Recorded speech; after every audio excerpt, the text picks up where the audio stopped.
Hello, everyone, and welcome to episode 25 of Into the Rift. We've been gone for a week now. My name is Daniel C. Fedrakos. I'm your host, as always, except for that one week I missed, so I guess as always isn't quite accurate. But I'm joined today by Steven, Noogs, Noreen, Nguyen, whatever. I don't know what to call you these days. Are we on Yang. Noreen? Noreen? Yang You're got Yang me now. $75 the other week, so you can call me Yang. Yang? Okay. So Steven, Yang, Nguyen. We'll call Sure. that's new. I liked Noreen personally, but Did I we not can, tell we you can... the story? I'll tell you later. Okay, well, that sounds... We'll see. It's a Anyway, great story. so we have two BR experts. I think we can safely say that tonight. One of which is one you all know. It's going to be Emily Rand, writer for LOL Esports, formerly of Paravine and GG Chronicle. Finally fully committed to the esports world. Writes lots of articles. You can check them out. And then, of course, we also have William I. Villain Hogue, head analyst for Gambit Gaming, and, of course, head coach for Keyed Stars. Oi, oi, oi. Yeah, welcome. So this is a phenomenal cast to talk about BR, but before we talk about BR or EU or regions that are exciting and or interesting, we have to start with Whoa! See, okay, so here's the thing. I love NA. So NA, spoiler Shots alert. fired. NA. I love NA to a certain degree, but it's not been very exciting recently, I guess how I'd say. I'm really Depends on disappointed your with definition the of performance. excitement. Yeah, so as long as we're lowering our standards at the start of the show, I figure it's a good time to talk about CLG versus Team Liquid. And so, obviously, for those of you who haven't seen it, it was a swift 3-0 on the side of Team Liquid. CLG picked some interesting things, did some interesting things. Obviously, none of them worked. And let's jump into it with just this question: Did Team Liquid step it up this week in their performance? Was Team Liquid better, and what is Team Liquid doing right now that Piglet's on the lineup? And have they figured it out? I'm not necessarily sure. I'm not sure if they figured it out necessarily, but I think they did play better than the previous weeks. But it's also because CLG played significantly worse than the previous weeks. I mean, I guess that's what I'm kind of trying to eventually get to. Is this something that Liquid did right, or is this just CLG shit in the bed? It's I think the definitely thing is, both. like, yeah, it's a little bit of both, but coming from Team Liquid's end, you look at that team and the problems that they have don't really come from inside the game, right? Like, they have five just amazing players in each one of their roles, definitely top three in the region almost for each one of their roles. They have a great coach, they have a great analyst staff. Like, I think it all comes from just team and communication issues on the outside, and it's easy to kind of say they fixed a little bit of that going before into this game, and you could see it just based in the way they play, the rotational play, their vision control, just things that they weren't doing before that they did in this game. That was just completely apparent. And then you look at CLG, who's been struggling all season, honestly, with Xmithy and Link, obviously, is the kind of crutches, I guess you could say. Um, and I just don't think they showed up. And to be honest with you, it's kind of disappointing because I know their support staff as well, like Skara, Zeke's, like very strong, just minds towards the game, and for them to do things like early rotate Lee Sin on this patch, I can't see where Skara says that's a good idea. Like, I don't know. It seemed like all of their strategies against Team Liquid were kind of outdated. You look at it and you're like, okay, they must have come in with a game plan, but their game plan definitely didn't work, right? And for me, the whole series just chalks up to Quas 1v1ing Zion Spartan in the third game. Yeah. Like, you could tell CLG was so broken because their star top laner and one of the best top laners in NA just gets 1v1 by Quas at the end of the day. So, I don't know. I think they're done. I think there has to be some huge changes, like there always are in the off season for CLG, and I don't see them bouncing back again next season. They'll always be a top four, top five team, but I don't think they'll ever be a TSM or a C9 where they're consistently doing well in playoffs, consistently doing well on an international stage. I just don't see it. So, Thorne put out a video today about the CLG situation, and what he had to say was that he felt that CLG, or one of the concepts he brought up was that CLG might be uncoachable. And do you feel like with this, pretty much this second round of strong support staff, and obviously Monte Cristo's strength as a coach can be, I mean, it's not 100% guaranteed just because he hasn't really coached anyone else since then, but Skara and Zix are obviously both pretty accomplished. Zix has done a lot of one-on-one coaching in the past. I know he helped Nian Tanso when he was acclimating to the top lane role, so he's got a pretty strong history for coaching. Do you feel like this is something that Zix and Skara could have done better, or do you feel like CLG as a team just does not have the mentality or the support to ever really change their habits? I mean, it literally comes down to them. Let's give Link one more shot, and then picking up Xmithie in the offseason. I mean, I just don't see either of those things as positive. You can, but also conversely, from their side, they can tell me like they did a whole bunch of mid tryouts and they didn't see anyone as good as Link, right? But when you're doing those tryouts, you don't look for someone who's as good or better than that person. You look for someone who will be better than Link over time, right? Because you should have confidence in your support staff to groom that player towards the the group of four that you already have, to make a cohesive, great five-man team. And Link's just not going to be a part of that, in my opinion, anymore. I think he's either going to play in the Challenger Series or he has to take a season off or something. But I think he can be great. He's just not great now. And I don't think that's going to come from any coaching or anything like that. I think that's going to come from him finding out if he wants to be a pro gamer and it's really worth dictating all of his time to being a pro gamer. But I don't see him leading CLG into success. And Xmithie is the same way. I think Xmithie had his day in League of Legends and he's done. That's it. Didn't they try out Spirit for the jungle position? They didn't try, because like from what I heard, they didn't try him out. He wanted to. He contacted from what I heard, at least, he contacted CLG and they said no because like I think they were too traumatized over with what happened to Seraph or something.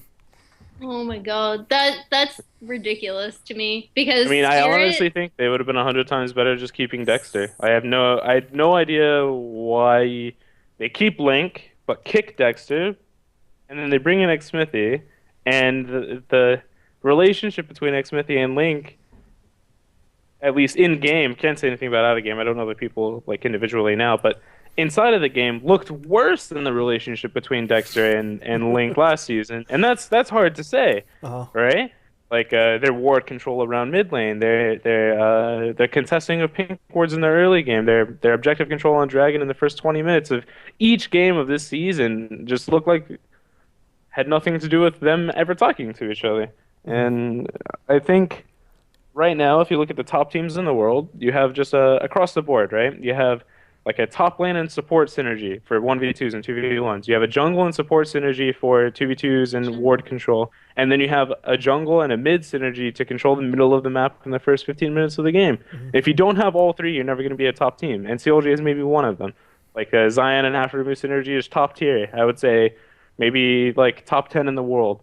But their mid jungle synergy is non-existent. And they'll never be close to winning internationally or even being good in their own region against teams that have crazy mid jungle synergy. And unless they fix that problem, they'll never be good. So, okay. Well, one thing that I frequently discuss with people when talking about CLG, as I guess I would still consider myself a CLG fan. I've loved the organization for a long time, despite the fact that they've managed to find a way to fuck it up every time. What is CLG's, so the concept of team identity, as in like what is the team good at? Obviously, like TSM, it's really obvious. They're a team fighting team. They have strength in team fighting. Bjergsen is a phenomenal individual mechanical player. They have a huge reliance on Sivir from Wild Turtle. They use that to their advantage and they team fight pretty well, at least as far as NA teams are concerned, right? And CLG, whenever Riot is like talking about it, whenever Riot casters are talking about it, they're always like, well, CLG is the team that like outsmarts the enemy team in the first few minutes of the game. And they always like make these early, strong rotational plays and like outplay in the 2v1 lane swap. Do you feel like that's accurate? Do you feel like that is something that CLG does? Is that CLG's identity? Are they this early game team that outsmarts, or are they just? I mean, what is? I would say yes, but it's not in the way that everybody would think on a face value. Just hearing that from a caster, they do not outsmart the enemy team as a team. CLG is Aphromoo 1v9, 100% of the time. Yeah, I can agree with that. When they talk about them outsmarting them, it's because Aphromo puts down great wards to get vision, calls a great 1v2, lanes phenomenally with Zion's part in the 2v2 for bot lane, or he's controlling, dictating the pace, pulling jungle pressure bottom. That's like and then when he moves from bottom lane or from top lane to roam across the map to make those explosive plays in the early game or control objectives or get the proper pink wards on the first dragon, etc., that's when you know like after moves dictating the entire early game pace of the game. Whereas traditionally, it should be a combination effort between your jungle and your support. Your jungle's job as a jungler should be to dictate the pace of the game. And that's really easy because obviously they get to choose what waves and when in the game they choose to put pressure on a certain lane or an objective or an area of the map. Supports are much more limited in that because they don't get the EXP or gold from the jungle, right? So to see Aphromoo step up and put like 2 to 3 times more pressure on the map than Xmithie does in any given game really shows you like where the strength of that team lies. Do you feel like Aphromoo performed at his best during this this series versus Liquid? I think if Aphromoo played out of his mind, like 100 times best as he's ever performed ever, they still would have lost. Okay. So I don't think it matters if he played his best or not.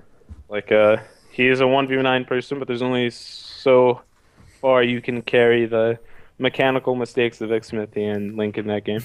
Like, you just watch the Sejuani ultis from Xmithie in that game, and you're just like, are you even looking at the same game I'm looking at? Like, He's looking at his friends Monty Christian said it best. this way, right?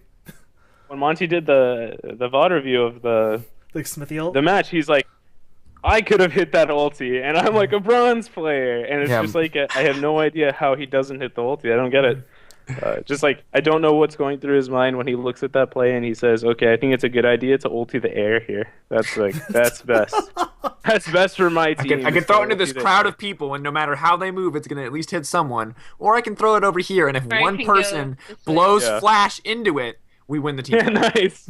Yeah, seriously. Mind game them into flashing out of the crowd. Well.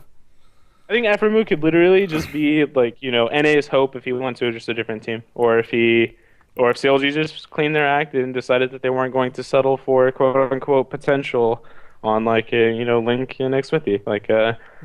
Like get Spirit, get someone who knows what the fuck they're doing.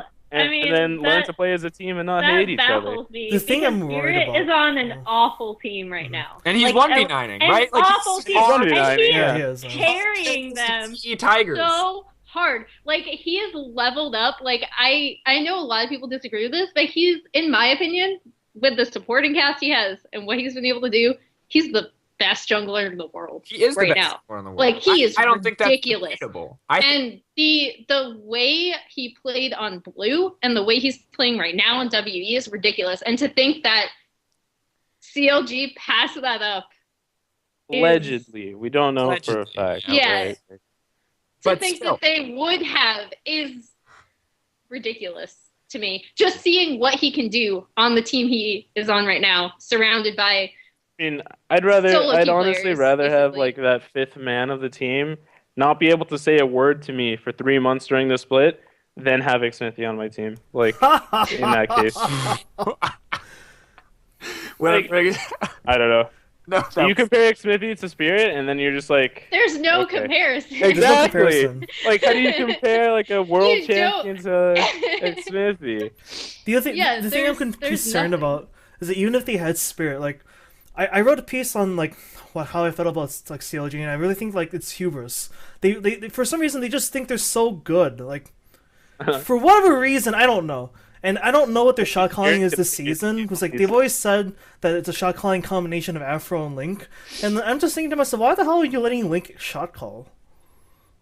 Like, where's the evidence that Link is good at shot calling? Where is the evidence in previous splits that he's good at shot calling? Honestly, it's really hard to. I think honestly, like, it's nobody's place ever to talk about a team shot calling because nobody is sitting in their comms listening to what they're saying. All you know is that a caster randomly says that player is shot. It's just like, shot calling. There's no at any time have any of us actually like been able to sit in on a scrim on CLG and attest that Link is actually shot calling. For all we know, he cannot be saying a word for 30 I'm minutes just every guessing. game. I really am. Like, Yeah, 'cause I really dislike when people talk about shot calling or like when we make educated guesses about it because we can it could be completely different than what we think and then we're just Yeah. talking out of our asses, right? It can paint So a like different picture. I get that. if if if Link is shot calling like he was painted to during All Stars of last year when he was on C9, Mhm. I think they're gonna need a new shot caller, I guess. But Okay. it's going to come down to Well, mechanical stuff too. Like across the board, I Mhm. think a lot of them were outclassed by Team Liquid. You look at the top laner, Quas, Science Bar, I would say they're pretty equal. You look at Xmithy and Dominate's by far Dominate's the better better. jungle. And then you look at Link versus Phoenix, and Phoenix has not been performing, but I've seen Phoenix's scrims when I was on Curse, and like Phoenix is just amazing. Like he decided to step up this series when he solo killed Link, and that's what you wanted to see from him the whole season, right? yep. And then you look at Piglet and Double F, the great showdown. And then Piglet made Double F look like he was nothing.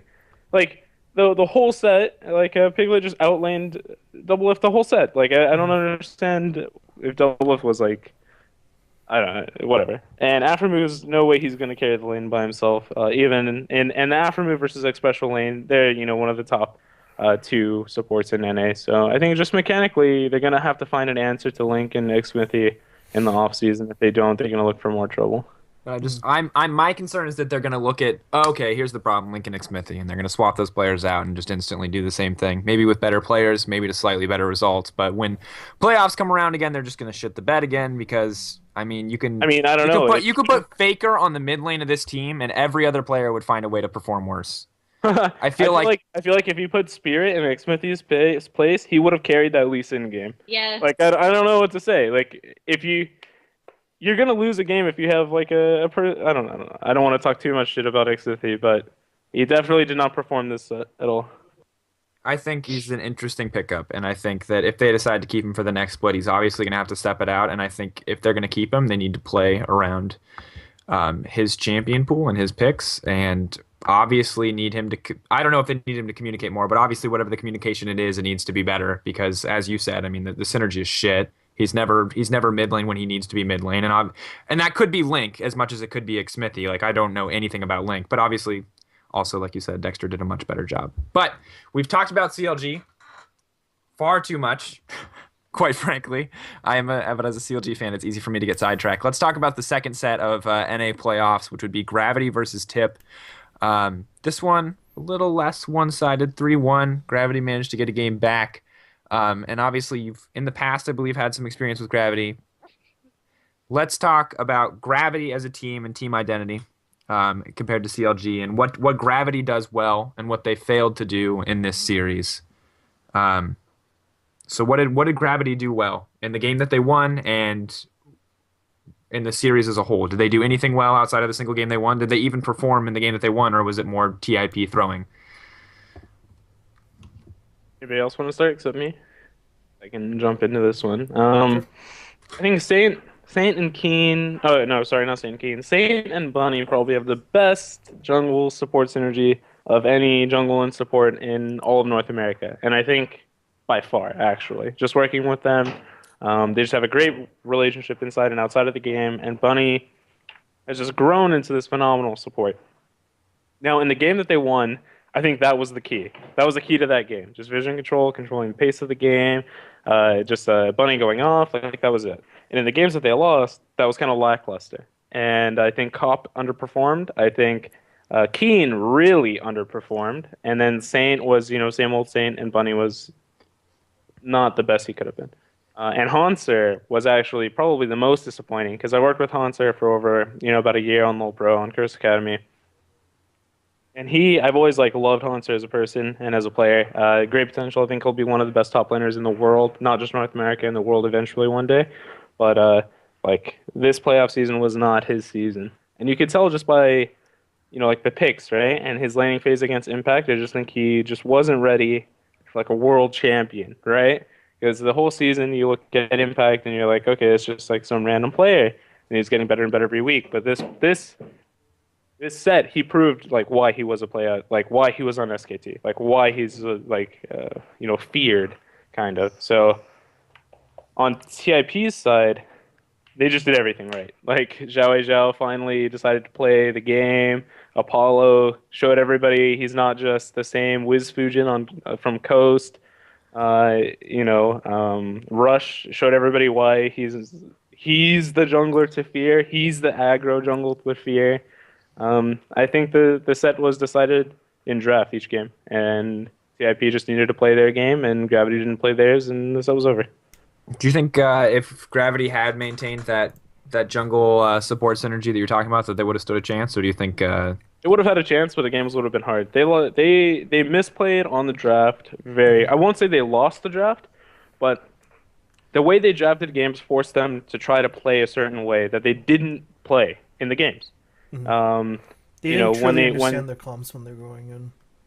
I feel like the Vladimir pick was something that they didn't really utilize that well, and obviously the Shyvana top with the teleport smite, which we can talk about more if you guys want to, is not a bad pick, but it's one that, I mean, there's a very specific strategy that goes with that. And honestly, like it's not just that they didn't know their comps. I'm sure they practiced these comps a ton of time. Saint is the kind of person who just doesn't go into a game not having practiced something, except for like Karthus maybe. But he's played that in solo queue. Oh, trust me, when we went into relegations, it was literally 5 minutes before the match. We're throwing out Karthus' first game, boys. Oh, God. Never mind. But, like, I know Saint to be, like, a super methodical guy in the sense that he wants everything, like, planned out. He wants everybody to understand what they're doing. He wants everybody to play their best, etc. And then, I guess it just fell short on game day, you know? That's fair. Mm-hmm. All right, well... Normally, I would try to probe more for questions about NA, but we have a lot to talk about, and no one here is a self-proclaimed North America expert or actual North America expert. So let's talk about EU. Wow. I mean, I don't think. Would you consider yourself an expert? I'm sorry, I don't mean to be offensive. Do you consider yourself an expert, Nukes? Are you an NA expert? Pay more attention to NA than the regions, unfortunately, right now. Oh, wow. You feel sorry for me? I'm trying to find the appropriate offensive adjective to describe your choice. Wow. No, I really do love NA. I just have been seriously. CLG's my team, and they've just been disappointing me. And Cloud9 stepping up though, which gives me hope, which is the other team that I thoroughly enjoy. But I mean, like Dignitas was bad this season. I don't know. I feel pretty justified in my distaste if anything, for NA I pay right attention now. to like half of NA, the half I care about. I watch it all. Oh, I mean, I watch it all. No, I watch it. I just don't care about the other half. I'm not happy with it. So let's start with Copenhagen Wolves versus H2K. Copenhagen Wolves, obviously, we had Dentist on a few episodes ago, and he talked a little bit about H2K as a team and what he thought about H2K. And he said that they were one of the best teams of Europe, and if not the best, he really thought that they had a phenomenally strong lineup. And it seems like they showed it in these series. They really did seem to outclass the Copenhagen Wolves in most every aspect. But is this what we expected going into this? I mean, is this exactly as it was supposed to go? Or I mean, what did you guys expect from this series? I guess between Copenhagen Wolves and H2K.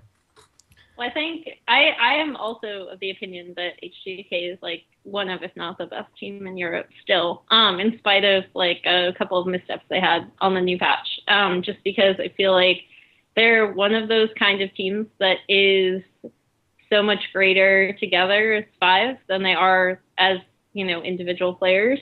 And I feel like they've been, like, especially since Kissing joined, obviously, that's something really easy to point out. But, like, ever since that happened, they've just been kind of on point in terms of their in-game communication and map movements and stuff for the most part, aside from when they were on the new patch. And so I guess in terms of a viewer, that was the only thing that I was looking at to see how they developed from previous weeks, because they did look like they were slightly slower to adapt to the new patch than other teams.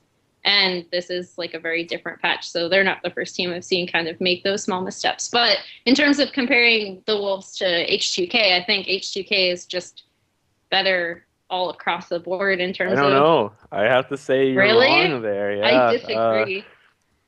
Well, I'm the one who scrimmed both of them, so I'm just saying. I'm just seeing scrims from both teams. I literally thought CW would come in 3-1 or 3-0 of them. It looked like really? Was it that bad in Look, it scrims? just looked like the game plan that CW came into scrims with was so defined. They came in knowing how they were going to draft, how they were going to execute their game plan, and they played really. They made for really great scrim partners, just absolutely great scrim partners because of that.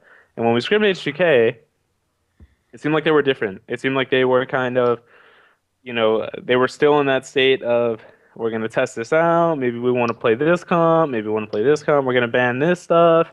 And then the scrims weren't so decisive. And So it's kind of hard to explain because the comps that CW did well with in scrims, they decided not to play on the match day, which was really interesting to Hmm. me. And the comps that H2K did poorly with in the scrims, they did play on the match day. So I thought if CW was like, okay, let's go to our bread and butter comps, we'll win this. But they didn't do it. They played things like Ari mid, Soren's bread and butter Ari, and it just didn't work out for them. when So it they was a, game one when they picked functionally the protect the AD carry, the Juggernaut, whatever you want to call it, composition. It seems like, is this something that you've seen them in the past have success with? I mean, they did it's really well with it. Absolutely, really just so well with it. The thing is with that comp, right? You have to understand when your power spikes are, when your champions are allowed to fight, when you can really contest things, right? So when you're playing that comp, you can give up the first two dragons, sure. You maybe you can get away with giving up the first three dragons and just playing around fights.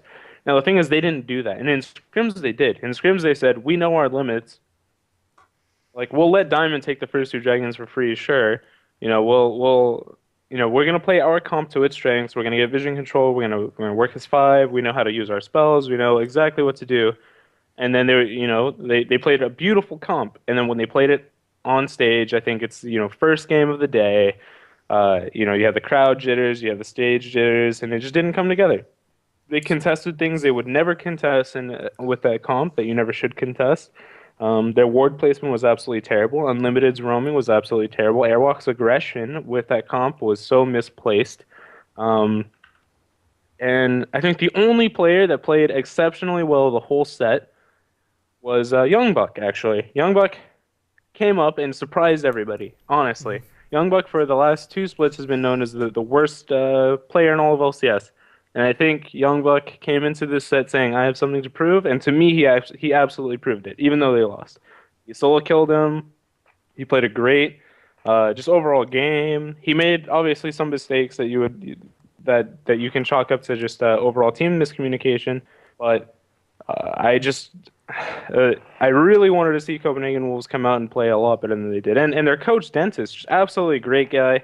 Talked to him a little bit, and he had really smart game plans going in, and they just couldn't execute it. So, and to be honest, when you watch the set, I watched it from the stage. It came down to the players. It seemed like you can see the players across the board. You can see it when Soren dies in lane to Ryu in the third game. Like he just explodes. He looks like he's going to cry. His arms are open. He's wiping his eyes away. And Airwalks in the third game when he goes to fight the Maokai 1v1 and he basically just takes his hands off the keyboard. I don't care about this game anymore. Just kill me. I'm done. And then his whole team wins the 4v5 in mid. That had to be absolutely terrible for Airwalks' mental state. They could have won that game if Airwalks didn't just tilt that hard. It was still winnable. The game is never over, and they showed that. And then Airwalks decided, "I don't care about you, team. We're going to lose this game." And that's not something I know. The Wolves from for over a year and a half now. I met them in London last year during the LCS Roadshow, and when they came for relegation in the LA stuff, and it was really disappointing as a fan and a friend to see that kind of performance from him. But all props to Prawley for making the proper adjustments in between games. All props for Ryu for really stepping up for the first time this season. All props to Casing for absolutely destroying the bot lane. Just wanted to see a less one-sided match for sure. Do you think that would you still rate them as comparable in the regular season, H2K and Copenhagen Wolves, or do you think that this series has destroyed your faith in the Wolves? I think Dentist is the kind of guy who takes that loss works with them in the offseason, and they come out to be a top 4 team next season. That's the kind of guy I think Dentist is. And to be honest, it's not going to come down to the players. It's going to come down to Dentist and the rest of the support staff. And I really want to see what they're going to do with the roster. I don't think making a roster change is the right call. I think it might be, that might be an outlet that they're looking at, and sure, that's like whatever for them. Like I'm sure they'll be successful either way. But I think it's going to come down to proper adjustments with support staff, working with the players, keeping the guys, because even when you lose a set like this, it's experience for next time. Every time you lose a split, and you're still in LCS, they're still in LCS. They still have job security, right? They go into the next set, or the next split, and they have the experience of everything that just happened. And I think Dentist will turn them around and they'll be a top 4. However, for H2K, I think whether they win this split or not, because they could be like the dark horse, whatever, I don't see them doing well next split at all. I think across the board, their players will not improve at the same rate as other players will improve next season. Okay, so why do you say that? I think their players are at the top of their game. Like Ryu, I think he has nowhere to improve from. He's at his skill cap, and he's going to play well or not play well on a game to game. But he's not going to be exceptionally better or exceptionally worse over the next split. Whereas other players in the LCS can do that. People like Featherven, who are just young, who are showing that they're great and improving at a rapid rate with proper support staff, will show up next season twice as good as he was this split, hopefully. And Ryu will not do that. Players like Ryu will not do that. Casing, I think, is exceptionally good, but I think he's also hitting like his kind of skill ceiling. Whereas when I watch Casing a lot, he improves so much on game to game, and then lately I've seen less improvement game to game. And I don't think that's not Prawley or anything like that. That's just players hitting their natural skill cap with how far they want to push themselves as individuals. And Prawley, as a player, knows how to push people because he knows how to push himself, knew how to push himself as a player. And then I think he's doing a great job as a coach keeping them from absolutely just being complacent with themselves. But overall, I think other teams just have naturally higher skill ceilings for their players. And if the support staff are able to kind of push them to those ceilings, we'll see a much more skewed season where H2K is lower in the rankings overall.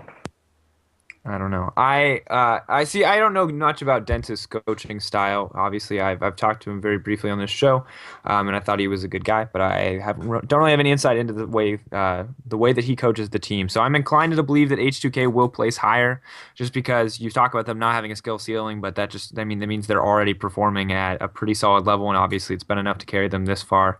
So yeah, I agree. Like they could just come out and then I could just be wrong, and they could just. I guess H2K. I guess what I'm saying is H2K is the safe bet, right? At the end of the day, H2K is the team that's already shown they're able to perform, and I mean, and you can theory craft that, like, yes, Copenhagen Wolves has the potential. They have the player skill caps to get there, but maybe I'm just a cynic. But on the other end, I could also say that everybody that they've played to get to the playoffs and get to the semis have just underperformed. So I think maybe I could just say it's a fluke that H2K is where they are now, and I wouldn't be too far off the trail if I back that up by saying.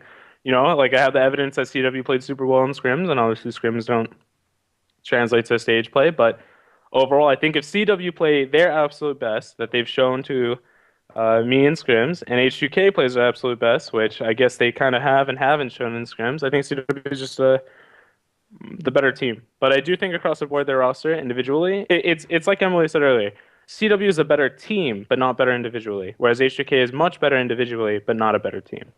So. Okay. Maybe next split they can be a better team or not. Out of curiosity, and I know this would be a wild conjecture, but if you don't think they'll be top 4 going to Worlds, who would you put above them, assuming H2K stays at their level? And then which teams do you think are going to improve faster than H2K will? Wait, you mean in the split for next season? Yeah, next season. I mean split. Honestly, I think if Origin makes it into the LCS, they'll place much better than H2K across the board. I think I kind of want to pull up all the teams now so I can remember them. I think Fnatic and SK, no matter what happens to their rosters in the offseason, will do better. I think, obviously, I'm going to say Gambit's going to do much better than them. I think I think Unicorns of Love and H2K will be like neck and neck in the split next season. Okay. They'll be pretty equivalent. I think that's fair to say, I guess. I do see CW either stepping up or not stepping up. If they don't step up, they'll be bottom of the pack. They go into relegations, might get all auto-relegated. But if they do step up, I can see them being top 4, top 5 easily. Okay. I mean, I guess that's my point at the end of the day. Okay. So now that we've went on over H2K and Copenhagen Wolves, assuming no one else anything else has anything else to add. Want to say? Want to talk some smack? I've been talking a lot of smack. Okay. Gambit Gaming versus Unicorns of Love is, of course, our other set to talk about for EU playoffs. And Villain, you've been talking a lot, but we're gonna get you to talk some more because you're the guy with all of the insight, the legitimately credible Shaco, insight. buddy, the Shaco. The Shaco. The Shaco, Do you want to just start at the Shaco so we can get it out of the way? No, we can start somewhere else. I still have nightmares, man. I have flashbacks. You just triggered me, buddy. Sad now because everyone's gonna be playing Shaco in PTSD solo trigger, queue, and I don't buddy. want to play solo queue anymore.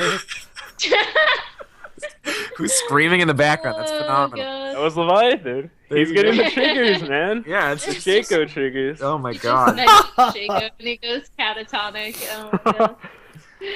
Clearly, you haven't played enough bronze solo queue to know that Shaco is a must ban. So, starting to question your authority as a Twitter analyst, quite frankly. Wait, so actually, to start off the discussion between UL versus Gambit or Gambit versus UL, well, the first thing that I want to touch upon is side selection, right? We obviously have the higher seed. We get to choose sides for game 1, 3, and 5. Now, we picked blue for game 1, but we chose red for 3 and 5. And we chose red for 3 and 5 because we know UL to be a super cheesy pick, and we wanted the last pick on every game, or every game on the later of the set in case they wanted to kind of counterpick Kappa or to counterpick Betsy or something like that with something really cheesy. And I think that's kind of like a smart play, but at the end of the day, we also expected them to choose red side 2 or 4, so they could get the cheese, the last pick, on 2 or 4. So going into it, we thought we would play games 1 and 2 blue, game 3 red, and game 4 either red or blue, and we wouldn't care because we wanted the 3-0 sweep, obviously. And so when they decided to go blue 2 and 4, we were kind of shocked, and that meant we played game 1 blue and 4 games in a row red. So we kind of got mind gamed there. And I guess it's okay, but when we go into the draft for game 1, right, the game plan, our composition, blue side composition, we absolutely destroyed them. Like, without a doubt, that was one of the cleanest games in EU LCS history by far. Just that game 1 of this set, absolutely just methodical play, dragon control, baron control, vision control, tower control. We took all 3 outer towers by 12 minutes. We took all inner towers by 22 minutes or something like that. We're pushing down inhibitors by 5-6 minutes, and we just didn't really give them an opportunity to get back in the game. And we played our comp just super well. We had the synergy between the Maokai, the Cho'Gath, the Rek'Sai, everything. Absolutely everything was like went really well in that game. And then we go into post game. We all get into the room and we all start talking, and obviously Leviathan and I are leading the discussion, and we go, okay, there's no way they're giving us Maokai again because Kabashar just absolutely destroyed them. And so we make the adjustments based on them not giving us Maokai again. We make the adjustments based on playing a similar comp to the first one because we absolutely destroyed them, right? And so we realized, or I guess, Leviathan and I realized, that they were banning 2 junglers a game and we were banning 1. And we ventured to say that we would always end up with the stronger pick, the stronger jungler pick. And even if they did, we wouldn't care because it would be counter to what they wanted to play. And so if you look at it, they always banned Sejuani, right? Nidalee was perma-banned by us. And then they always banned, I'm trying to remember the third jungler, but they always banned the third. It was Gragas, yeah. They banned Gragas every single game. And so we were like, okay, if they're going to give us Rek'Sai, we'll take the early advantage. We'll snowball that advantage with Kabashard, and Kabashard and Diamond will snowball the advantage for objective control mid and bot, which was exactly what we saw in game 1. Now, game 2, we're like, okay, we'll leave Rek'Sai open because we have our own counterpick to Rek'Sai. And their Rek'Sai has proven during the season that it has been poor. And if they want to play an early game jungler, we'll outscale them, and we'll just destroy it. And so that was our game plan. We leave Rek'Sai open. They go for a first pick, Morgana. That was interesting to us because in game 1, they went Kog'Maw, Morgana in the 1-2. And so we say Morgana wasn't an issue. Hylissang is known as a Thresh and a Annie player. Like, okay, if he wants to play Morgana, he's going to want to play Morgana. Now, I assume Morgana was such a high contested pick because of Cabochard. Cabochard's super good at Morgana. He's played it top a lot, and Edwards also played it, and so we can swap it both ways, and it would kind of destroy their draft. And when they played it in the second game, they first picked it. We go for the exactly the same 1-2 as we did before. We went Maokai and Rek'Sai, which is if you look at the draft for all 4 games, you might even venture to say we won the draft every game, just because of our picks versus their picks. But you have to realize that at the end of the day, when you're a team that's never played against an Udyr, right? Because nobody in EU is playing Udyr right now, and your Udyr runs at you with an Orianna shield and a Morgana shield to boot, like you just don't know how to deal with it, right? And you don't know how to deal with how oppressive it is in the team fight. Now, I think we had the better draft in game 1 and 2. We had the same exact team comp in games 1 and 2. And the problem with game 2 is we just misplayed, right? We played worse and worse every game of the set. We played really well game 1, played worse game 2, even worse game 3, and game 4 was absolutely like, what are we doing? And in game 2, obviously that dive that gave Power of Evil the quadra kill plus assist was absolutely like the worst thing we wanted to do. Because you go into the game saying, in games that you all win, Power of Evil is 35% of their overall damage. So he's worth 2 people on their team on games that they win. But games that they lose, he's 15% of damage or lower. So he's even worse than 1 player. And when you have someone like Betsy, who wins lane every game, is up 20, 30, even 40 CS at some points in lane, we transition that to a fight bot, and we feed him 4 kills and an assist. It doesn't even matter anymore. So we gave them their win condition. We gave their star player everything he wanted. Now he can probably shot call. He can dictate the pace of the game, and then we just lose. But okay, the set's tied 1-1. Whatever. Like, we go ahead, we go make the adjustments. We talk about the problems, and we go, the draft was not the problem. We won the draft game 2. We won the draft game 1. So let's stick to our game plan. Let's play a very similar comp again because it worked game 1. We talk about how they really prioritize Morgana if we wanted to do anything about it. Obviously, Pino is eating a lot of binds, whatever. We chalked it up to just mechanical stuff. And then, we do a draft and we make adjustments. We say, okay, we're going to prioritize non-Urgot. We're going to go for an outplay AD carry. So we go for Kalista in game 3, right? We go for the Nami because Kalista Nami lane is oppressive. And he's also better for disengage overall than a Janna, in my opinion. Because Kalista can kite back with the Nami E, and it's a lot more CC overall. And so Pinoy just starts taking him off. He's like 4-0-2, right? He's just going off. He's killing everybody. They kill the Sion twice in the lane. Then they go back to the laning phase, and then he dies when he's up 2 kills and CS over the enemy AD. So that was pretty poor. We go into team fights, and our team comp starts getting outscaled by the Udyr once again because we have a Rek'Sai, and the Udyr starts outscaling us. And we're like, okay, so we're going to keep going into these team fights. The only way we win team fights is if we make these great flanks, we get onto their carries, etc. And then what happens? We make a great flank, we make some great picks, then we make some bad decisions around Baron. We get obviously that infamous now Sion ulti that just crashes through the wall and kills Kalista, etc. But at the end of the day, you have like a 4-0-2 Kalista who can't kill the tanks, can't kill the Sion, right? When Sion just being super oppressive. So we lose that game, and we go, okay, finally a 3rd red side game in a row, boys. Like, we have to make an adjustment. The Morgana is just destroying us because we can't take the black shield off, and the bindings are just picking us off.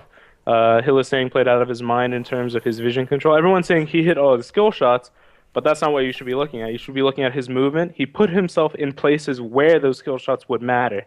And that's actually like the difference. He put himself in places where he got wards out where it would matter. Well, okay. So before we move into the next game, did you expect Hylissang to perform in the way he did? Because I think obviously he was a huge standout in this game. Actually, we did.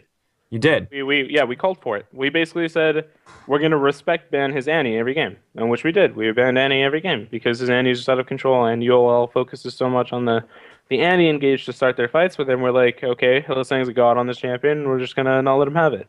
We did not expect them to over-prioritize Morgana, but we did make adjustments for it, and we, in game 1, they prioritized Morgana, and we destroyed them. So game 2... obviously, we didn't, so we chalked it up to mechanical misplays. In game 3, his Morgana single-handedly just destroyed us. So we go game 4, let's not let him have Morgana again.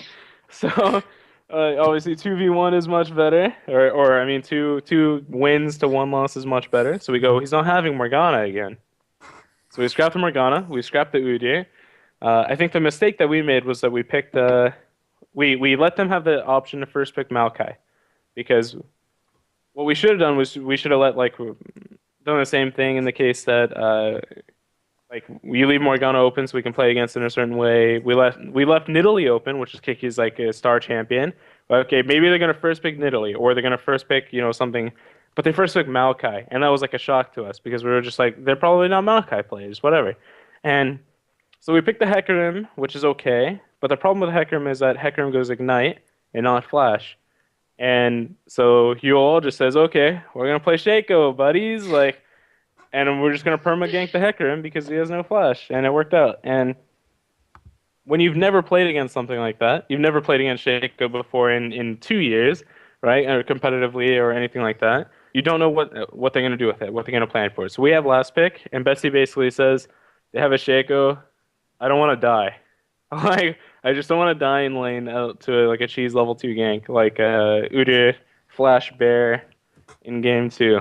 And so he picks Ezreal. So we go for the double AD comp, which we practiced a lot, and Ezreal has the built-in flash to get away from Shaco, etc. But what we didn't realize was that Shaco's potential to outscale a double AD comp was just phenomenal.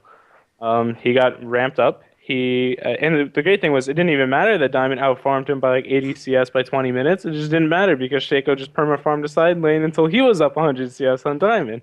So Sounds like a Shaco thing to do. exactly. And then we just lose the game, and that's the set. And I don't want to chalk it all up to cheese. But I mean, obviously, we never played against a Udyr, so that made our practice like useless, and we never played against a Shaco. And like it's kind of the whole set comes down to a mix of like us losing, but them also winning. So like sometimes you can say like the enemy team like didn't win the game, we lost it, right? And that's what we went into game 3 saying they didn't win game 2, okay? We lost it. We gave them that game. I would agree, And, but like, I think game 3 was rough. That Game makes 2, I agree. Oh, yeah. You're right because Yeah, you had yeah. the flank and you You- found you- your way you had back the- in, Exactly. and then it just went south so very quickly. Yeah. Um, And that's why I was saying it. The whole set's just a mix of us playing not to our performance, like we could have in like that you saw in game 1, just the absolute perfect play, and then you all stepping up, using their cheese picks, working as a team, and outplaying us overall in games 2, 3, and 4. So huge props out to them.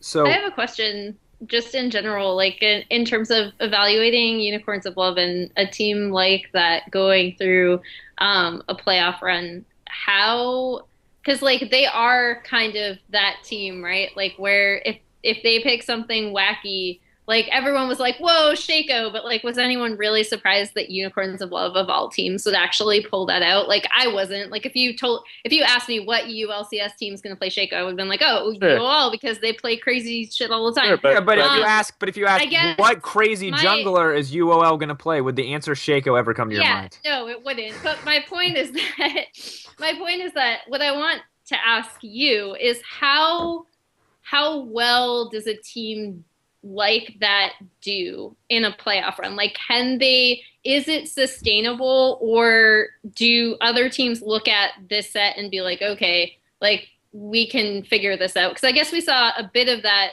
when people were raving about their I Am San Jose performance with the TF jungle, obviously. Yeah, sure. So I guess like because I know like everyone's like huge fans of UOL, and I'm kind of lukewarm on them, I guess, in comparison.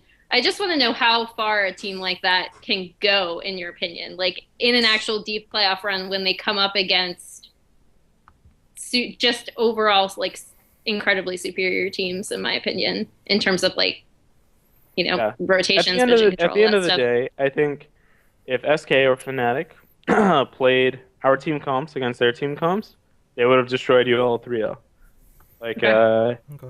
I think it didn't matter what you all tried to do with like the Udyr and everything. I think if I'm gonna say like obviously a better team than us played with our comp, they would have just destroyed UOL because it was a lot of our mistakes that let the cheese work. It was a lot of our mistakes that UOL took and was like, okay, we're gonna win this game because you made these mistakes and that's good for our composition. I don't think SK or Fnatic will make the same mistake. I think UOL is done in the semis.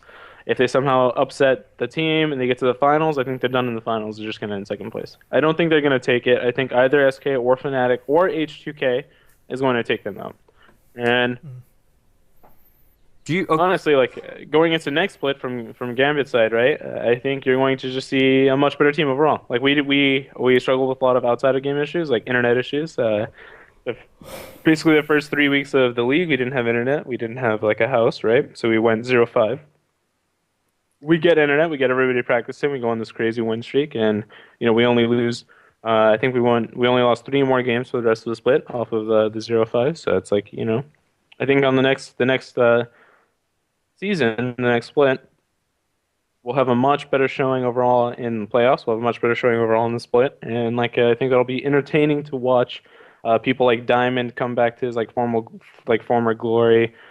People like Kabashide really prove himself as one of the best top laners in the West. It'll be really nice to see Pinoy just like shrug off the haters and Edward really come back to his form. So I think there's a lot of, if you're a fan of Gambit, there's a lot of good things to come, and don't just be like, wow, you lost to the Unicorns, you suck. okay. Well, here's my question. So where do you think you will place in the summer split? Let's start there. Top Just three. top three. Okay. So H2K, which you mentioned earlier, you said We'll probably maybe top 4, top 5, maybe. And they can no longer improve. Like Rio's at his max. Well, couldn't we also say that? I mean, Edward is performing as the best to Yeah. his ability. Can't we also say the same thing about Diamond? I don't think you can say the same thing about Diamond, because Diamond has that. Diamond has that thing where he's like he's been the best in the world, right? Just like Edward has, just like whatever. He's been the best in the world at his role, but he's also been arguably the worst in his region at his role, right? Like he was kicked from Gambit because he was underperforming, and he knew that he's not, like, just because he was the best, he's not safe. And just knowing that, having a threat on your role all the time makes him want to play out of his mind all the time.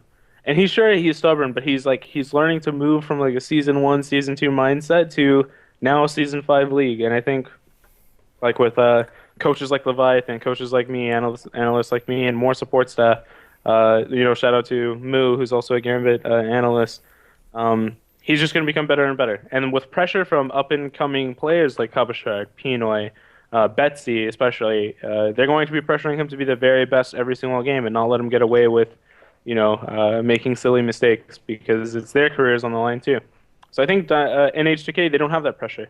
Ryu's not. I mean, he's been almost the best in the world, right? But he just doesn't have the skill to become any better than what he is now. And then I don't think Casing's the type of player to say, Ryu, you're off the team, you're underperforming. Whereas like Kabashard will 100% tell you to just fuck off if you just you miss by. So there's people on Gambit that are chasing perfection, chasing to be the best in the world, and I don't think there's that same mentality on HGK.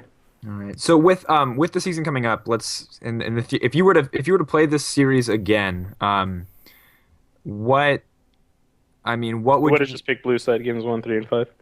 Okay. And then my other question is, with your coaching strategy, obviously just general improvements always going to be on the table, but adaptability in games and how to deal with new threats, and I mean, is that something that you coach? Yeah, definitely 100%. We spent the week, or I can't say week because I was only here about 2 days before the playoffs when I flew in from NA, but we spent in between every single game of scrim sets, walking out of the apartment into the courtyard, just a general area, kind of replicating, getting off stage into a general area so everybody talks about adaptations that we're going to make for the next game, draft adaptations, things that went well and wrong, and what we need to focus on for our win conditions of the next game.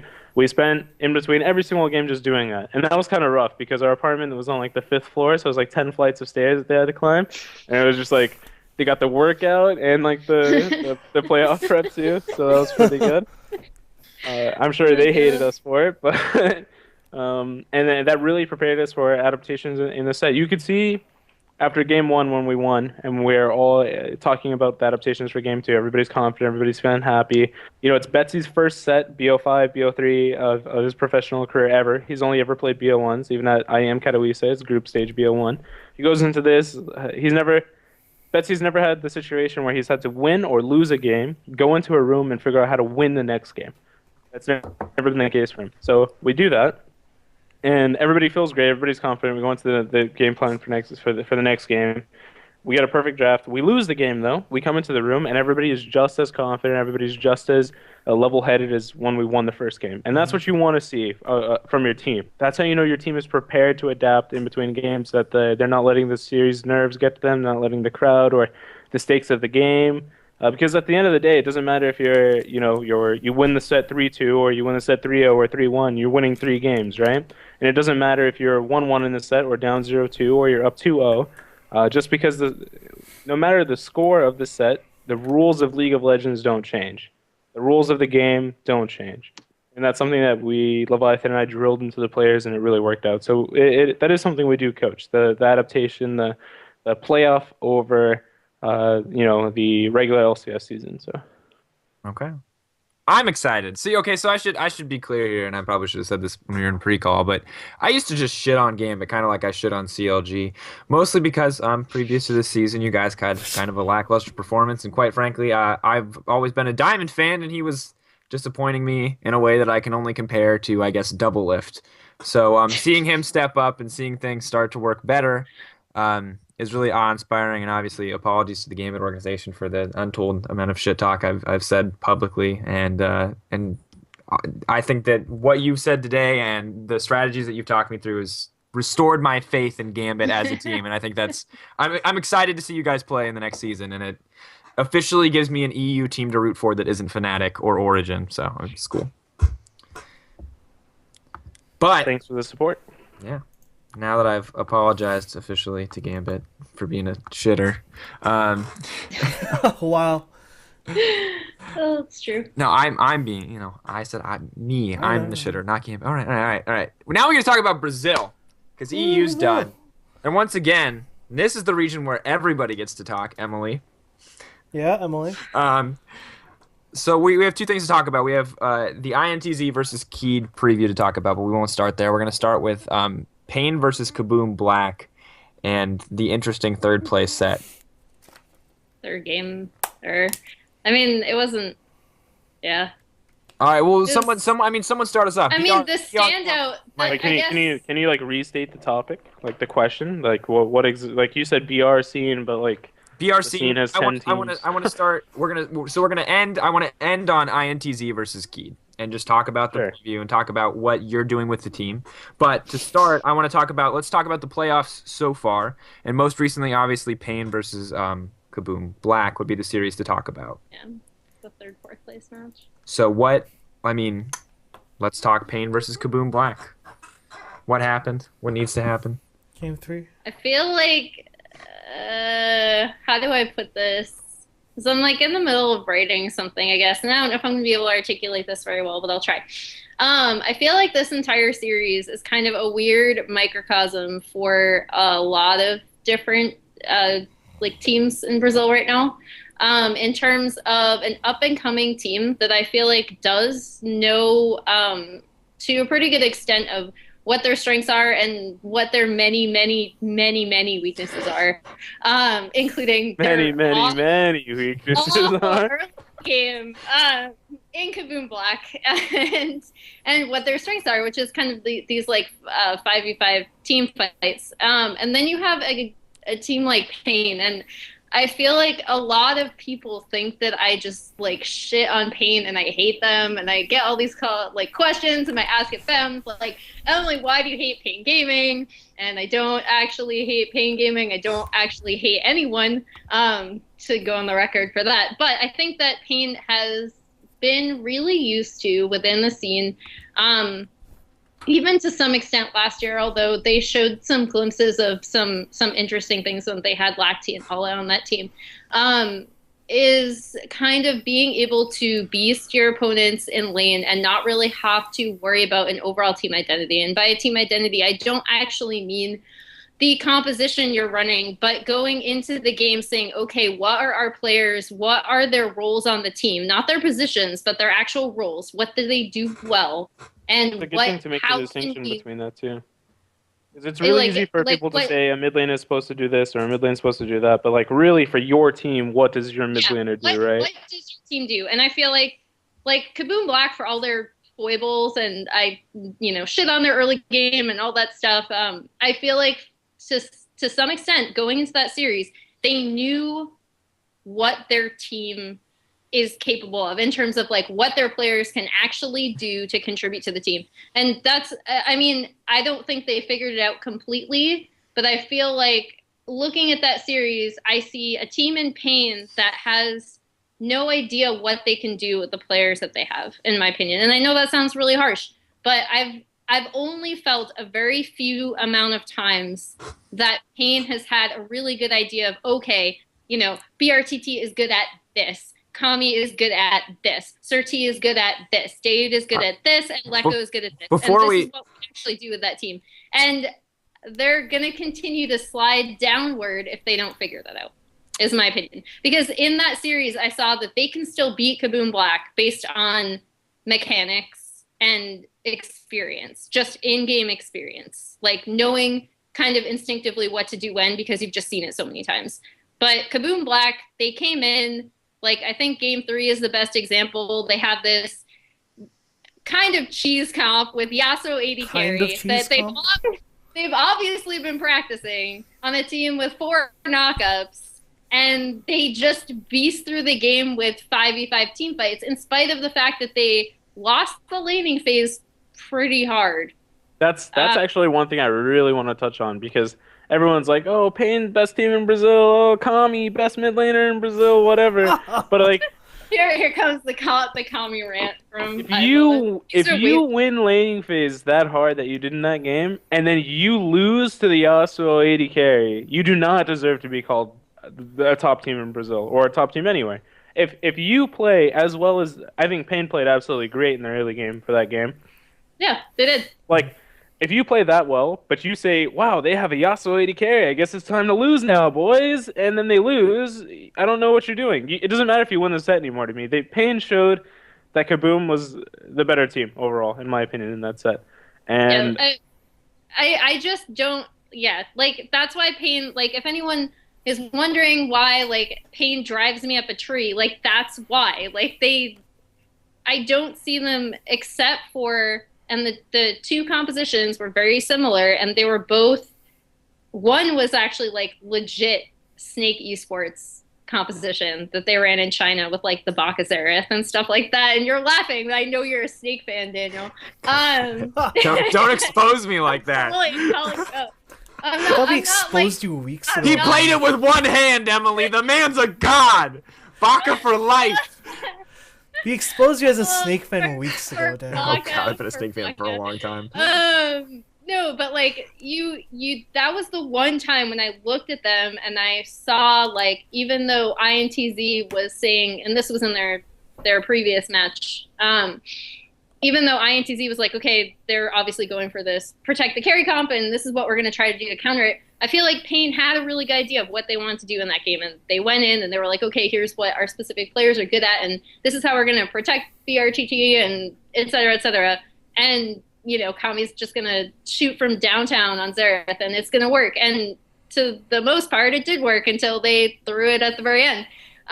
So I think Pain needs to revisit what their players are actually good at, and try to figure out, like, how can we make this a team? Because right now I don't see a team at all. Is it time for me to, like, finally just shit on Kami? Because Okay, I'm ready. Well, I was going to speak on BR. I got to talk about BRTT. And I got okay. BRTT. I don't know. But I don't know. I coached first? BRTT I coached BRTT too when he was on Cade. Yeah, when he was So on like, Cade. Yeah, actually, no, you go first then. But after you're done with what I assume is just Sure. a colossal amount of shit talk, run me through BRTT. Mostly what I have is Sure, questions. Yeah. So BRTT is like, I think he's a good player. He's a good player. He's a solid player. He's not exceptional. He's no Emperor, right? He's no sneaky Castro. He's no Wild Turtle. But he is a solid player, okay? And even more so than that, I think I've said this before, he's one of the best teammates you can ever have on your team. He's the guy that you want on your team because he's so willing to do anything for his teammates to do well. He's that guy. He's that guy who's just like, okay, I sucked at AD carry. We need a new jungler. I'll play jungler. Like, don't worry about it. I got jungle boys. Like, I'll do it. I got He's like this. the guy who's just like, our support's not performing well. Okay, I'll be the new support guy. It's like, if that's what we need for our team, I'm ready to do that. Like in a second. And he's that guy who's just always trying to maximize the strengths of his teammates. And that's the guy you want on your team 100%. So all the shit talk BRTT gets out all the time. I don't get it.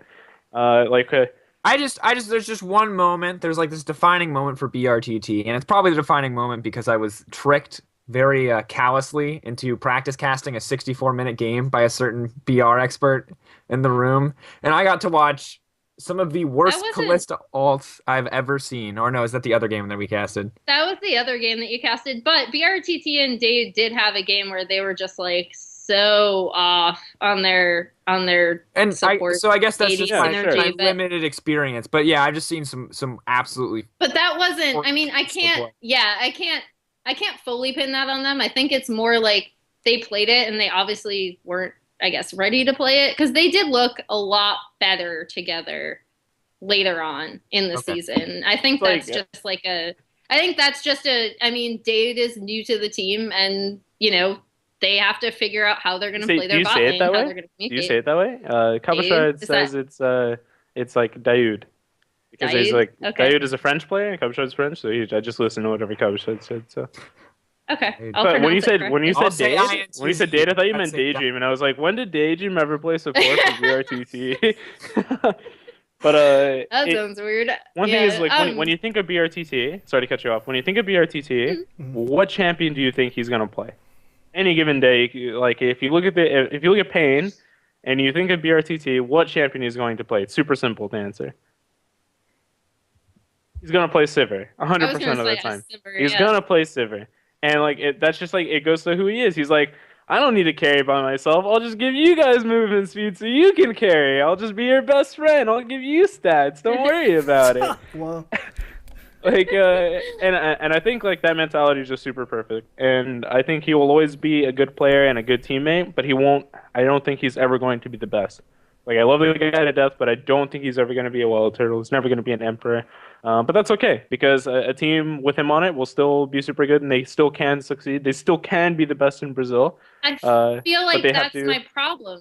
Yeah, like that's exactly my problem. Like if you have a teammate like that, why are you not doing everything to make sure that what he can do in game is being maximized as opposed to not? If you want to Like- put him on a supportive AD carry, like why is he playing Kalista? Why is he playing why are you building comps around BRTT? Why are you? I just Exactly. and Exactly. Yeah. I guess that's the whole That- and conversation. Is like That's team my identity. point. Like if he and I trust you because like I remember when he left Pain and he said I can't do anything else here, and that's why he ended up going to Kate in the first place. And I feel like if you have him on a team and he is that kind of player, then why are you not trying to maximize what he can do really well, and especially to cover up like a few of his other weaknesses and like team fight positioning and stuff like that. So And that branches us into a great conversation about Pain's support staff. Yay, more shit talk. Let's go. So they bring on like this Sella guy, and they bring on this new analyst and whatever, and like the problems are still the same. The players are undisciplined. Like, You know what this is? This is perfect. Okay, so you remember that joke April Fool's thing that Pain Gaming and CLG put together, what was it again? where they're like gonna send Double Lift and Aframu to Pain Gaming, Oh, like it Yeah, was like yeah, this yeah, joke yeah. thing. Yeah, like that's perfect because they're literally the same team in different regions. Where I feel like the players don't want to learn and don't want to have a team identity, and they're really mechanically good, and when they win games, they win because they Oh like my do something God. smart in the early game where they outplay mechanically, and then they just fuck it up for the rest of the game because they cannot, for the life of them, figure out how to adapt on the fly or execute a strategy. That's my new theory, is that Pain and CLG are the same team in different regions. sure. But at the end of the Another day, venue for you to everyone salt everyone says I'm gonna just venture this into the Kami shit talk, because I talk so much shit about Kami. I think the player is good. I think he's fine. He is a fine mid laner, but he will never be as good as he can be, and that pisses me off. And I will hate him forever because he will never be as good as he can be, because he is undisciplined as fuck. Because he says, I'm so much better than everyone else. I'm gonna play Nasus mid, and it doesn't matter, and I don't care. and he's gonna waste my team's practice time, my team's scrim time, playing Nasus mid every fucking game, and he still loses he still loses 0-3 to INTZ. Like, come on. Like, if that guy had a coach to tell him, like, play this, do this, you're making this mistake, you're not playing perfectly, deal with it, right? Push him into being the best he can be, he will be the best mid in Brazil. But that's never going to happen. He's not that player. And he's proven over the last year, a year and a half, that he's not going to be that player. So he's just done. So he's in this situation where he's like giving up his career because he just doesn't want to be a professional, doesn't want to be a pro gamer. He wants to be a child that's playing video games for fun. And that pisses me off because when you see potential like that in a region that's so, I would say, underdeveloped in comparison to NA, EU, Korea, China, right? That needs those people to step up and prove that it is a professional sport in their region. Just treat it like it's a joke is just absolutely. I don't understand how people can be fanboys of him. I don't understand how people can think he's the best mid in Brazil because he's definitely not 100%. 10 out of 10 situations, he's never going to be the best in Brazil if Pain doesn't find a coach to just slap him in his face every time he says I want to play Nasus mid. Never gonna happen. Emily, do you have any other thoughts on Nasus mid? Do you have a differing opinion, perhaps? Yeah. Even if you did, I bet you don't now. I've been waiting to understand because I talked to Will yesterday for another article, and I've just been waiting for him to bust out the. Okay, so because the thing is, someone told me that as advertised. So thank you. If Kami's not the best mid, then who is? Takeshi, 100%. And I can back that out 100 out of 100 times. Basically, Takeshi was this player who was known for only assassins. He was going to play Zed, he was going to play LeBlanc, and he was struggling because people would either ban it or they would play assassin counters, and he would not be the best mid, not control his lane, etc. Then I started coaching him, and I basically said, I don't care if you want to play Zed right now. I don't care if you want to play LeBlanc in this situation. If I think Xerath is the best mid here, you're going to play Xerath. I don't care how bad you think you are in that champion or how bad you think the champion is. And because he had a coach like me to push him and tell him to shut up and actually listen and play the game and be as good as he could be, like Pain needs to do with Kami, Takeshi's just grown into this player with the biggest mid lane champion pool in all of Brazil with the most variety. He plays everything. Plays assassins, plays support, plays control. I mean... Sorry. maybe it's their such a troll, Dan. You haven't seen the finals yet. Oh, how can you be the best mid in Brazil? It's all just one. You're just hoping. You're just hoping INTZ is watching this. It's just a giant juke. You're just trying to set. Just trying to psych him out. You better be ready for that Nasus last pick on red side, boys.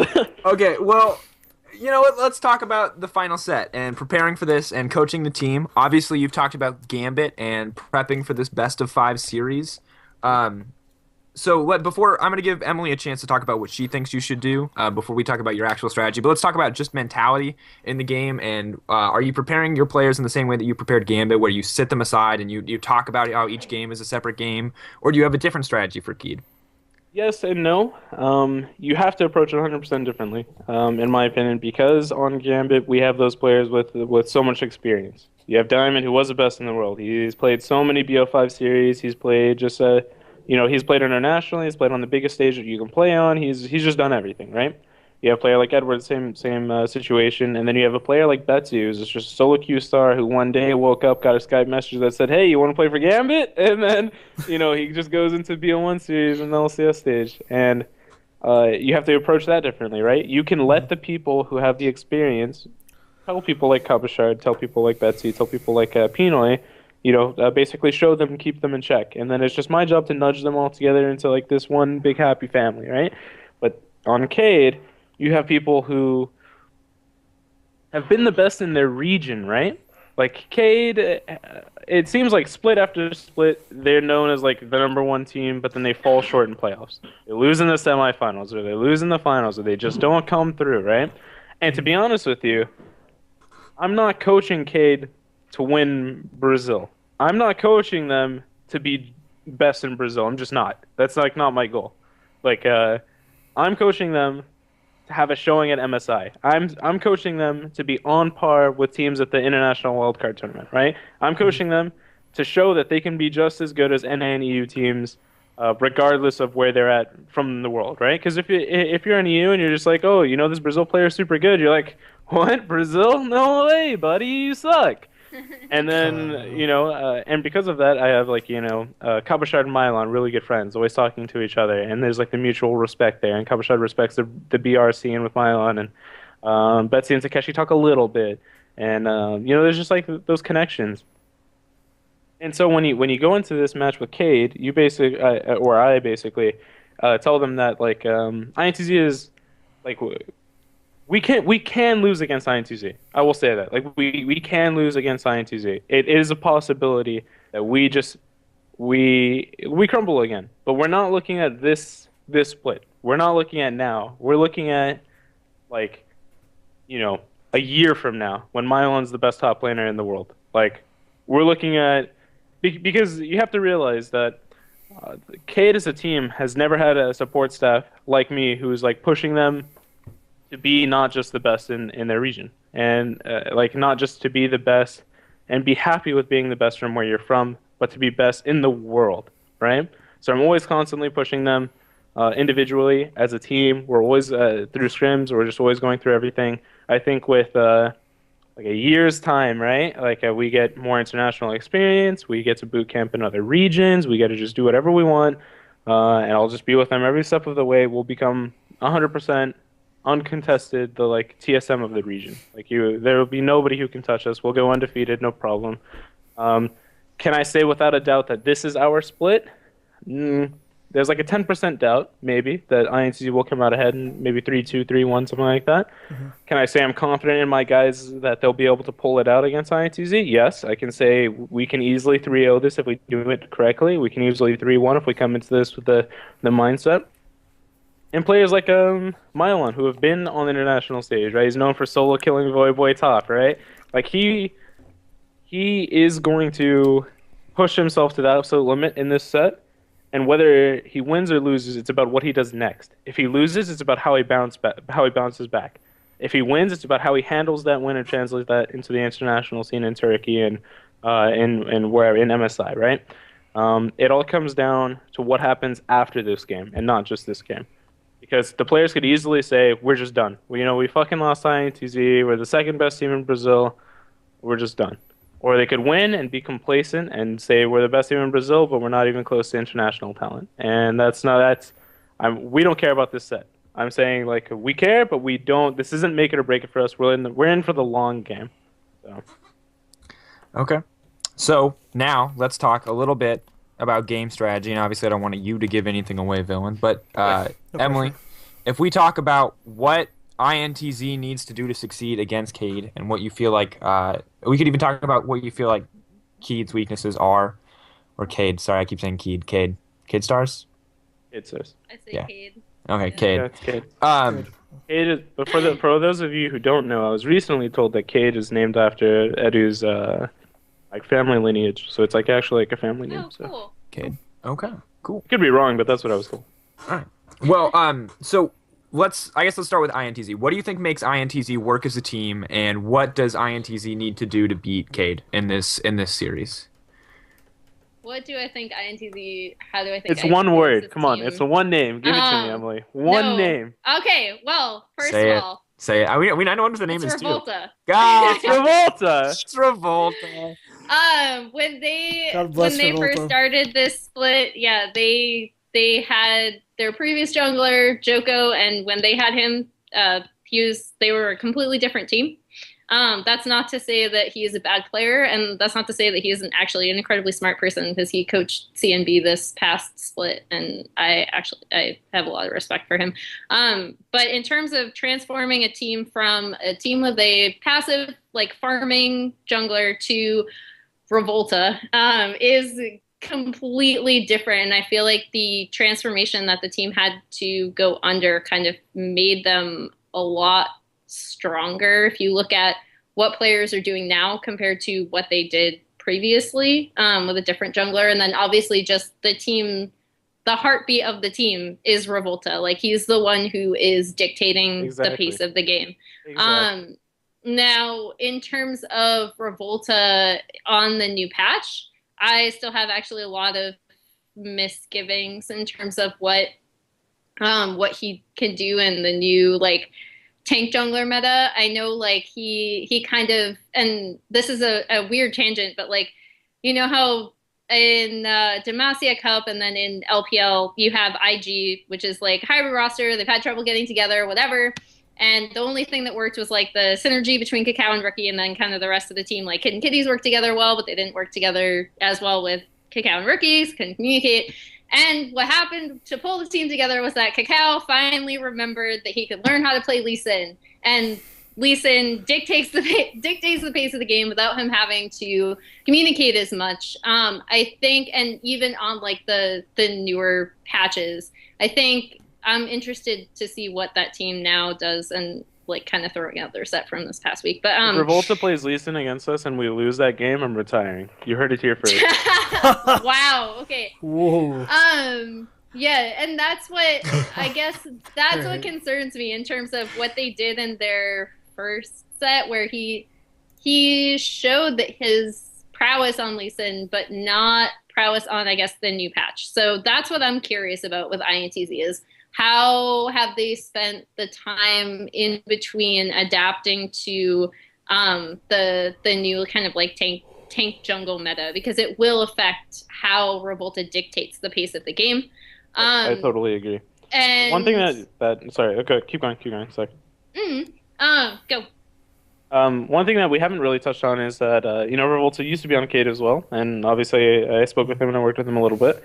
He probably doesn't remember me much because I wasn't that big of a deal on Cade back then, just like a silly little analyst on the side. But Revolta, the reason he was kicked from the team is because he has problems performing under pressure. And Cade, like before, decided they want to be the best internationally, and to be the best internationally, you can't have a player that chokes under pressure. So they just got rid of Revolta and they picked up originally they picked up Rafas, and they decided obviously Rafas was just a placeholder for someone like Daedream. And now Well, like and the then team there was that little stint that BRTT had in the jungle. we don't remember those days. Okay. Is this like Ryu jungle or like Zero jungle? Yeah, we just don't talk about that anymore. We That's like when pretend it Insect didn't played happen. top. The dark You just days. don't talk about when Insect played top, right?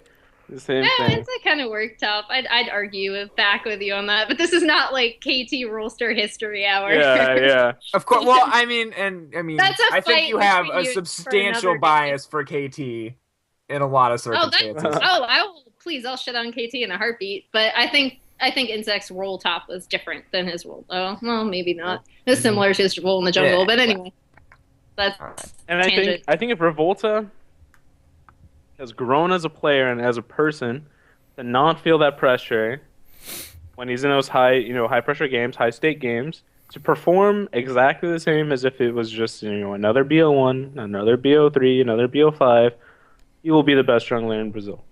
I think 100%. Like I've always thought Revolta's super good, just a super good player, just maybe not better than Daedream, but like just because I think Daedream is on another level in terms of how he plays the game, but Revolta can easily just dictate the pace of this game and just shit on us. I think so, if he gets over it. But at the same time, when you're a team who's so reliant on one person like Revolta, when he does crumble, you're done.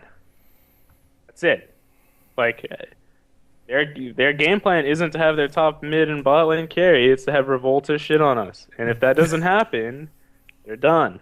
Mhm. So it could easily, I don't think it'll be 3-0 in either way, but it could easily be that, like, in either scenario. So I think I was we gonna win say the you first could game. honestly tell me any score in this best of 5, and I would believe it. Yeah, and I'd be But like, yeah, I can totally and you'd understand be that. able to see, yeah, like you'd be able to from that point see the roadmap of how it happened.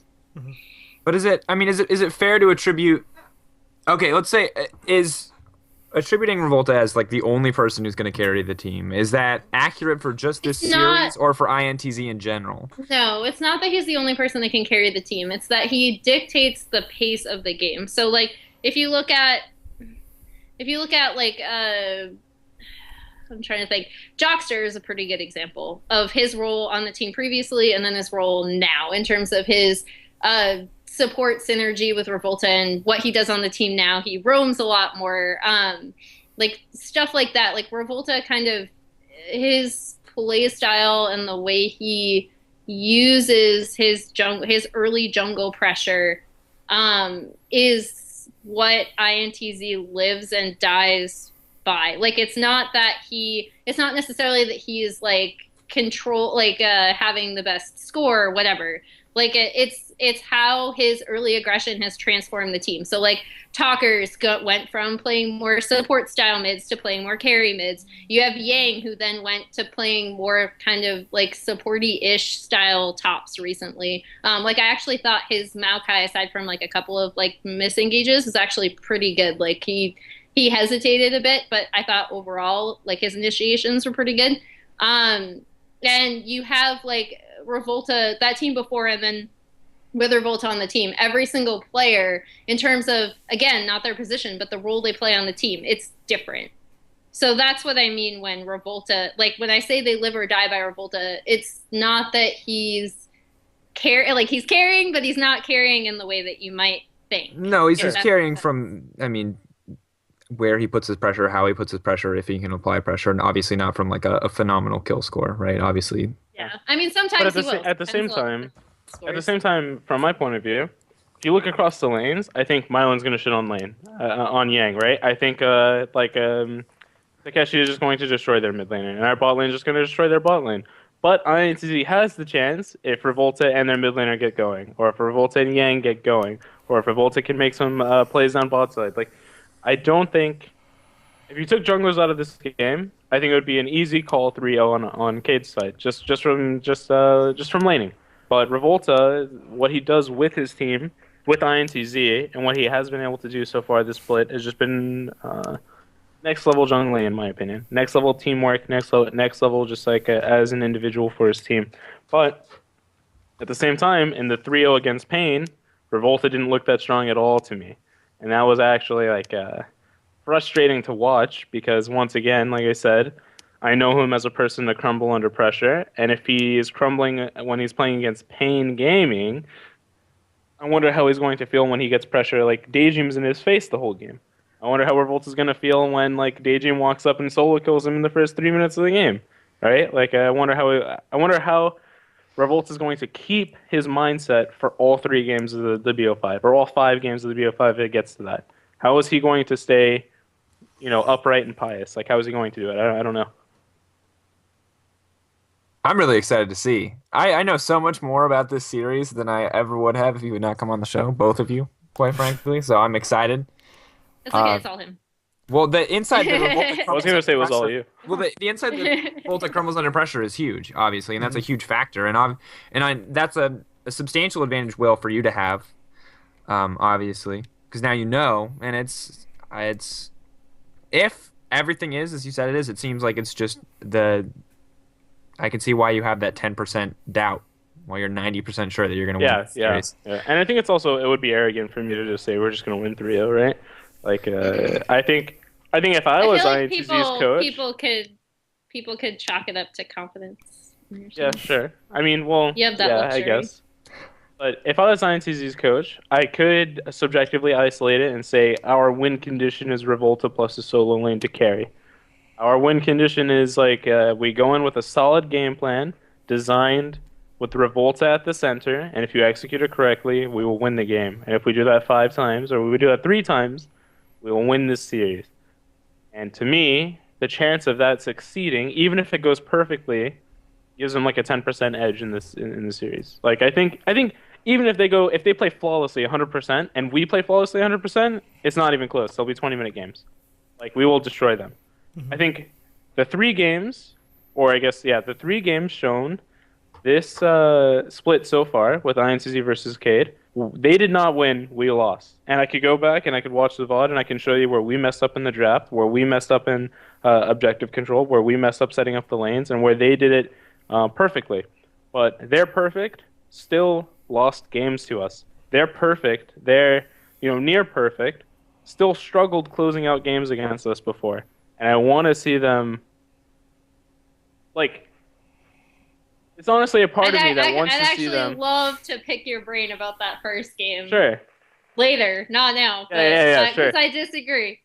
But Okay. anyway, But I would Okay. love to see INTZ just come out and like 3-0 us. Like I would love to just be proven wrong. I mean, kind of and not really, right? But like I would love to just I would see love to like see my team INTZ. lose. I would love to see Dumb. INTZ just come out and like SKT us and we just get dumpstered. But I do not think it's going to happen at all. Like not even close. But going Good back to what you said about confidence. game one, I think game one was like we just misplayed the entire first 20 minutes of the game. I did like 2 days worth of VOD review for this game, so like I know it like inside and out. This is We the game that misplayed you the first dragon, the second dragon. Like our setup for the third dragon was okay, but we executed the team fight like so badly, ridiculously terribly. Our mid tower went down. We didn't push wards into our jungle, so they just walked through our jungle all game. Like we randomly get to like 55 minutes in the game and we kill them and we win the game. Like nice. We made the better call at that one instance, and it becomes like, the battle of like, who can not tilt at 55 minutes, right? Yeah. And so we randomly win that game, but we lose the next game because we misplay again. And it's like, if we don't make those misplays, we won't like the misplays we make against INTZ are misplays we never make the rest of the season against any other team, in my opinion. Like in the games that we win against, like Kaboom Black, right, or 3-0, we didn't make a single mistake against them that we did in the series or the sets or the games against INTZ. Not a single one, because that's what we've been practicing, right? Like that's why I'm so confident that if we play our best and they play our best, it won't even be close. And I think if we do end up making the same mistakes against INTZ, we're so conditioned to bounce back from making those same mistakes on a shot calling level, on a communication level, just on an objective control and vision level that INTZ just hasn't even seen. And plus, I just from support staff wise, like Kate has the support from like a Gambit too. Like all of them get to talk to Gambit players. We all have experience dealing with another scene. Since that's kind of like the added benefit of me working with multiple regions. They get information from 2 sets of team scrims, right? Whereas like they wouldn't get the information from. Like INTZ doesn't get information from EU scrims, right? They don't get information from the top level EU teams. So what we do, and we implement those decision making and those draft decisions and those macro level plays. And like honestly, our win percentage in scrims is like 95% plus. It's really difficult for us to lose a scrim, and even when we do lose a scrim, we spend so much time delving into why we lost that scrim that it's hard for us to keep losing the scrims because we isolate problems and we fix them. And I don't know if INTZ is the same. Because in my opinion, they make in the games that they struggle with, they make the same mistakes, especially against Pain. They showed it when they had the really poor game against. It was game 2, right? Where it was like a super long game that had the crazy ending. They showed the same. Well, their first game was the one that they lost, and then Pain kind of like here's the game. gifted them the game by. Like, and 1,000 memes are born about focusing the Nexus and all that stuff because I'm sure, like, replaying in every single Pain player's mind is that 3-man Azir ult that was following up Jockster's, like, Janna ult in front of the Nexus, and, then they go and win the game. Never has a 2-minute video clip that you've sent me so accurately encapsulated a game. Yeah, I was like, you don't have to watch the rest of this game. This is all you need to see. Know what happens. Yeah, that was a little But sad. that is, in terms of like preparation, that is the one thing that worries me about INTZ is that they, and I'm getting this from someone else because my Portuguese listening comprehension is actually really bad, almost as bad as me attempting to speak the language. And so the thing about their comms apparently going into that draft is they were like, okay, they're going to pick, and like they knew that they were going to go for a Juggernaut composition. So they, knew that, and supposedly they picked accordingly to try to deal with that. And the end result was that I don't feel like they did a good job convincing me that they can actually deal with that based on their in-game performance. Win-loss record aside. If that makes sense. Sure, but I mean, at the end of the day, neither I know what INTZ is going to pull out against us, and they have no idea what we're going to pull out against them. So, Like you can Oh practice. no, I know, but I'm just saying, like in terms of that, that doesn't speak really well to me of because like they said, oh, we can deal with this, but then obviously Couldn't deal the with game it. Yeah. told otherwise. So that was more my point. Yeah. I All mean, right. I can. Yeah, I can see But that. I mean, yeah, I guess in terms of Once like, again, they were against Pain, right? And if from the outside, if I'm INTZ, I'm just like, all right, I'm just gonna shit on Kami and the game's over. Like, I don't know. So whatever Pain plays, I'm just like I have one set game plan against every single thing Pain pulls out, and I'm gonna win. And they obviously kind of said the same thing, and it just didn't work. So All right. Well, I'm excited now for this final series. I have so much more information about it, so much more On to the stock in it. 18th, right? I know who I get to BM if Kay loses now too. I get my contact into the Oh. PRC. Both of you Good apparently. use. Um, is there anything else to cover on this series? You guys think? by the way, the tiebreaker was a one-game tiebreaker, not a series of 5. We did not get 3-0 sweep. We lost one single game. Yeah, I saw that too. Well, all right, And we split games on the season 1-1. So yeah, I mean, sure. all right. Well, before we close out for episode 25, we do have a couple of self-promotions to do. So, Emily, let's start with you. What's your most recent article? What are you going to have coming out in the near future? Where can they find it? I'm writing a preview for the CBLOL final for LOL Esports. So look forward to that, I guess. And I'm really bad at promoting myself. So All right, you guys can check it out on LOL Yay. Esports. Emily Rand's articles. Follow her on Twitter at League of Emily for this most recent article. It's a preview, so you're gonna get more of what you've already heard today. It'll be. I know I probably- talked to William. It'll Yeah. be fun. And it's gonna be exact. It's like this, but I imagine better because you've got time to edit it and make it sound classier than I could ever sound. And I'm of starting to course- sorry to cut you off. I'm like starting to regret saying I would retire if we lose to Revolta's Lee Sin because like I can definitely see us losing to Revolta's Lee Sin. Alright, this is your chance to take it back. No. Oh man, No. no, it's too late. It's locked in. Don't I very should have been like The I should have been tweet? like You Everyone- tweeted I have it, I have right? like I have this like bookmarking crazy long. Go ahead. that. I'm bookmarking that tweet here. Oh no. Good. I have this like crazy long trademark beard that everybody knows me by, and like NA and EU, like just like this crazy long beard. And I was like, oh, I'll just shave it. But then I went for the whole, I'm just gonna retire. Like, I just jumped that whole thing. Oh, You can retire God. or you can shave your beard. We'll give you the option because If I we're. lose to his Lee Sin, oh my god! But I look so bad with a shaved face. I actually haven't had a full shaved face in like 4 years, just because I hate the way it looks. Well, if you don't take back the Oh my retirement God. thing, here's what you do. You shave, you Yeah. retire, shave, and then you And come I come back, back as, as a the new art, person, and then you nobody come knows back as who the I am. you come back as the coach formerly known as Evelyn. Yeah. Nice, nice. Definitely. All right. If we lose to his Lee Sin, I will shave my beard. All That's right. like nuts. That's actually crazy. All yeah. right. Well, now I'm excited to see. But, Villain, I know you have content coming out. What? Yeah. Where can they find? What is it first off, and where can they find it, or where can anyone? Yeah, sure. So obviously I tweet a lot and I'm like pretty vocal. And I also have like an Ask FM. So it's ask.fm/iVillainLol and my Twitter's at iVillainLOL. I answer like every question that comes my way unless I've already answered it. Or I think it's just super dumb. And if that's the case, then just don't answer dumb questions, right? I mean, don't ask dumb questions. I will be doing like Ask a video FM. series about like the Gambit versus UOL set and the Cade versus INTZ set, and I don't really have a YouTube to set it up on, but I will be tweeting that out, so you can follow me for more info.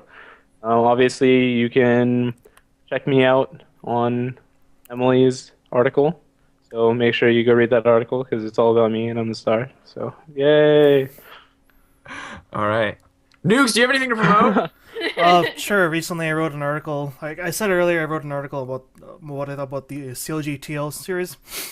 I'll probably be writing what the finals of NA later on, and I'm still working on it. So I'm not gonna say what it is exactly, but I'm gonna be writing like a 3-part history piece on one of my favorite teams, and you can guess who that is. It's not TSM, Emily. I know who it is, so I won't. Is it TIP? No, Oh. I'm sad. LMQ. no. Oh, No. Well, I'm Oh, gonna have to yeah, dig back. that's I would have to dig back to season 1 stuff. That's why it's taken a while. Okay, So there It's you go. Fnatic. It's 100% Fnatic. It's not Fnatic. Oh, it has to be SK then. It's not And SK. if it's not SK, it's CLG. It's not CLG. All right. It's not CLG. Oh, is it Dragonborn? Hell no! What the? What? Why would that be my Okay, favorite team? All right, all right. I'm gonna rein it in. So check out Nugan's content, and you make sure to follow him on Twitter too, because he will always tweet out interesting things. Lots of things about puzzles and dragons too, which is always exciting for those of you who play. Puzzles, Dragons, and There's Anime. new cards Yeah, there you coming go. I didn't know that, but that's phenomenal. My shameless shelf promotion, I will be casting the Alpha Draft Challenger League with Frostgren coming up here soon, along with some other casters, I think.